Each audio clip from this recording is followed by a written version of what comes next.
Ustadz, bagaimana hukumnya baca Al-Quran di kuburan? Nggak ada contoh. Nabi nggak pernah baca Al-Quran di kuburan. Sahabat nggak pernah baca Al-Quran di kuburan. Para tabiin nggak. Nabi suruh baca Quran di rumah dan juga di masjid. Apa kata mereka? Salafiyin melarang kita baca Al-Quran. Muhammad nabina binuru hadina in Makkah hamimi nuru satal madinah. Assalamualaikum warahmatullahi wabarakatuh.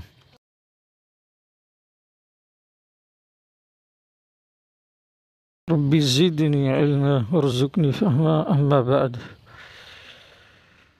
Pertanyaan dari seseorang yang kontennya itu bernama Jihad Islam. Jihad Islam. Apa pertanyaannya?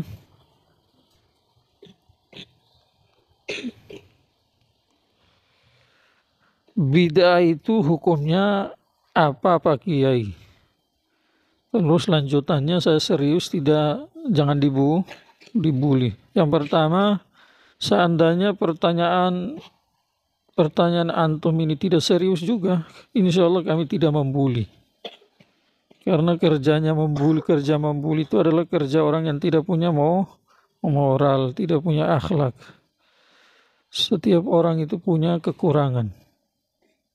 Adapun kalau ada yang melenceng dalam menyampaikan agama, kami bukan membuli, tetapi meluruskan keadaan dengan bahasa yang tegas. Bahasa apa? Mungkin dalam penyampaian kami ada yang tidak terima atau sakit hati, yang mau bikin bagaimana? Karena mereka yang memulai. Apalagi serius. Jawabannya sebelum jawab apa hukum bid'ah, perlu diketahui bahwa bid'ah itu kesepakatan 4 imam mazhab, 4 imam Hanafiyah, Malikiyah, Syafi'i dan Hambaliyah. Bid'ah terbagi menjadi dua, hasanah dan sayyi'ah. Kalau hukum bid'ah hasanah, hukumnya adalah sunnah. Alias yang mengamalkan bid'ah hasanah dapat pahala, bukan dosa. Yang kedua, hukum dari bid'ah sayyi'ah adalah haram. Kalau ada yang mengamalkannya, bukan pahala dia dapat, tapi dosa. Itu clear. Contoh bid'ah hasanah apa? Contohnya seperti maulidan. Contohnya seperti tahlilan. Kalau kita mau ambil itu saja, contoh itu saja sudah cukup. Atau satu lagi. Sekalian meluruskan apa yang diklaim oleh orang Wahabi bahwa itu adalah bagian dari amalan bid'ah sesat. Ini membaca Al-Quran di kuburan. Nomor 1, riwayatnya ada. Sebagaimana disampaikan oleh seorang ulama besar dari kalangan Hanafiyah yang bernama Syekh Zakaria rahmatullah alaih. Beliau sampaikan awal mula Imam Ahmad bin Hanbal tidak sepakat bahwa membaca Al-Quran di kuburan itu boleh. Tetapi setelah sampai kepada beliau riwayat mengenai bolehnya membaca Al-Quran di kuburan, maka beliau rujuk dari pendapat awal dan meluncurkan fatwa baru yang sependapat dengan 3 imam, Abu Hanifah, Imam Malik, Imam Syafi'i. Kalau begitu jelas tidak ada perdebatan, karena bagian dari amalan sunnah yang asli. Paham tidak? Nomor 1. Yang kedua, kalau kita mau ikuti klaim orang Wahabi bahwa Nabi tidak buat, sahabat tidak buat, maka dia bukan bagian dari sunnah, tetapi bagian dari bid'ah sayyi'ah. Bid'ah apa? Kata orang Wahabi, Maka mari kita kaji sama-sama. Pernah kita sudah bahas juga, tetapi kita ulangi supaya lebih mantul, ya Pak? Lebih mantap gitu.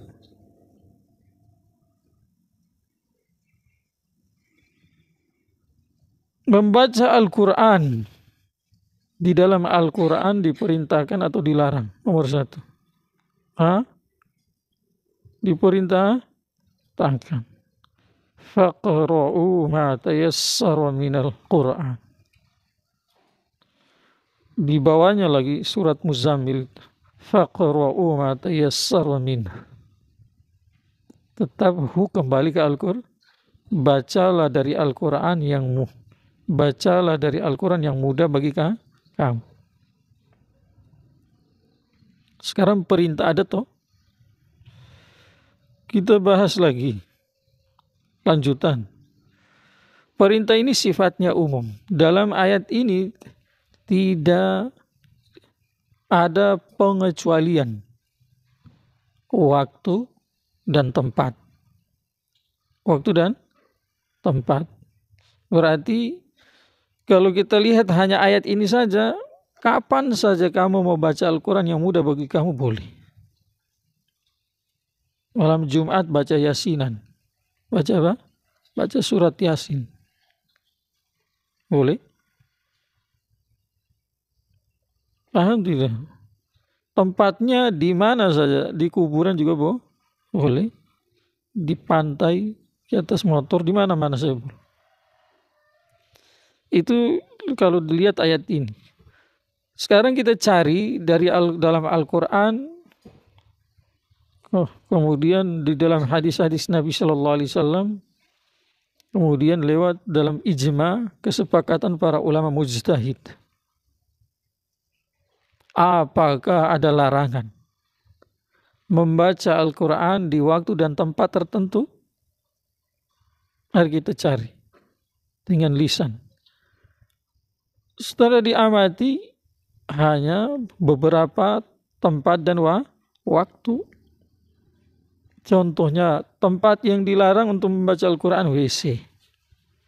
Tempat semisal dengan WC, tempat yang dilarang untuk membaca Al-Quran adalah tempat-tempat sampah. Orang yang biasanya angkut sampah dengan mobil trek itu, seandainya dia itu menghafal Al-Quran semuanya, atau sebagian dari Al-Quran dia hafal, sambil dia mengangkat sampah, terus dia baca Al-Quran dengan lisannya, dengan suara yang besar, tidak boleh. Kenapa? Menyalahi adab. Menyalahi itu bagian dari bid'ah sayyi'ah. Sama juga dalam WC. Hanya masuk saja, tidak buang air kecil dan tidak buang air besar. Masuk dalam WC baca Al-Quran dengan suara yang keras, tidak dari dalam hati. Ini bagian dari bid'ah sayyi'ah karena ada larangan. Paham tidak? Waktunya yang dilarang untuk membaca Al-Quran dari lisan adalah saat suami istri berjumpa secara khusus. Maka di saat itu berzikir dengan suara keras, membaca Al-Quran dengan suara keras dilarang, dalam hati boleh. Yang kedua, di waktu seseorang buang air kecil atau buang air besar. Walaupun tempatnya bukan WC. Di lapangan padang pasir atau di hutan belantara, di tempat-tempat yang bersih, di bawah pohon yang bersih-bersih itu. Maka di waktu itu dilarang baca Al-Quran dengan menggunakan lisan dengan suara yang besar. Berarti dari penjelasan tadi, ayat ini ditaksis lewat larangan dari hadis, tidak semua tempat, tetapi hanya beberapa tempat, dan tidak semua waktu, tetapi hanya beberapa waktu. Di luar itu, karena tidak ada larangan, maka mau di kuburan, di pantai, yang penting bersih. di atas motor, di atas pesawat, di atas gerobak.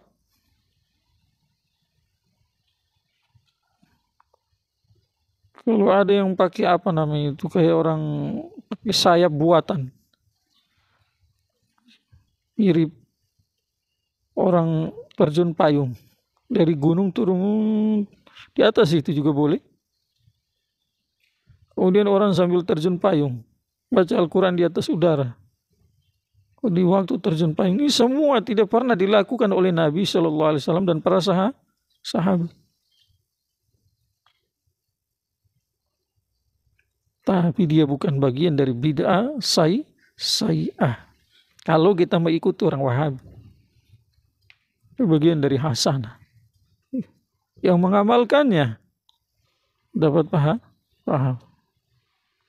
Mengikuti logika orang Wahabi, katanya Nabi hanya membaca Al-Quran di masjid dan di rumah. Wah, bisa jujur kita.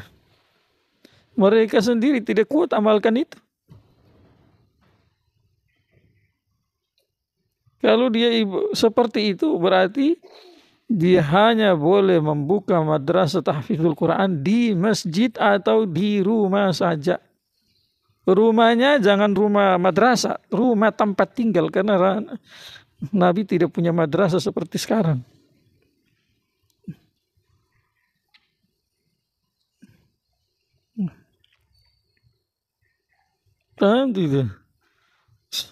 Dia tidak kuat amalkan itu. Kenapa? Karena di kenyataan di lapangan mereka sendiri membuat madrasah, ada perempuan sendiri, laki-laki sendiri. Di situ diajarkan Al-Quran, menghafal Al-Quran, membaca Al-Quran. Hukum madrasah dengan masjid lain. Dalam masjid boleh etikaf, dalam madrasah tidak disunahkan etikaf. Tidur boleh, tapi niat etikaf tidak boleh.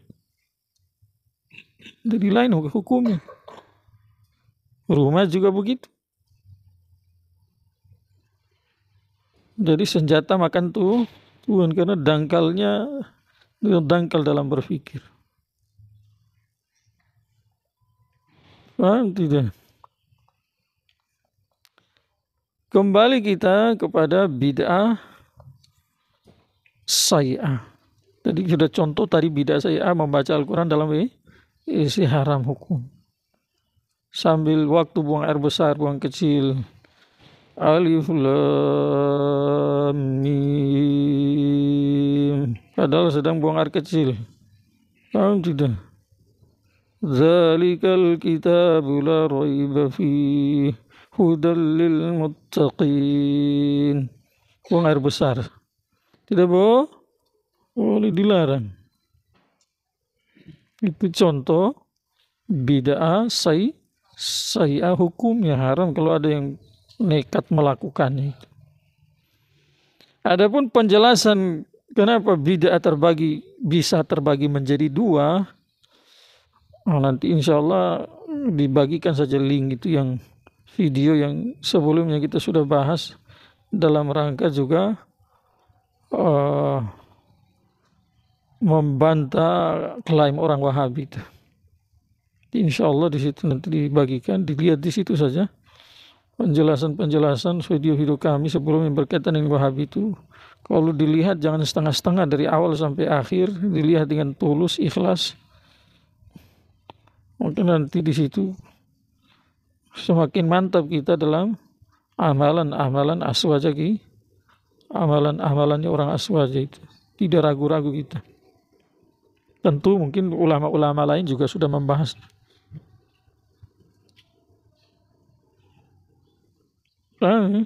Di situ juga kita sudah jelaskan tahlilan, cara-caranya juga. Jadi begitu maulidan, di sana juga kita sudah bahas. Tinggal dilihat nanti itu. Insya Allah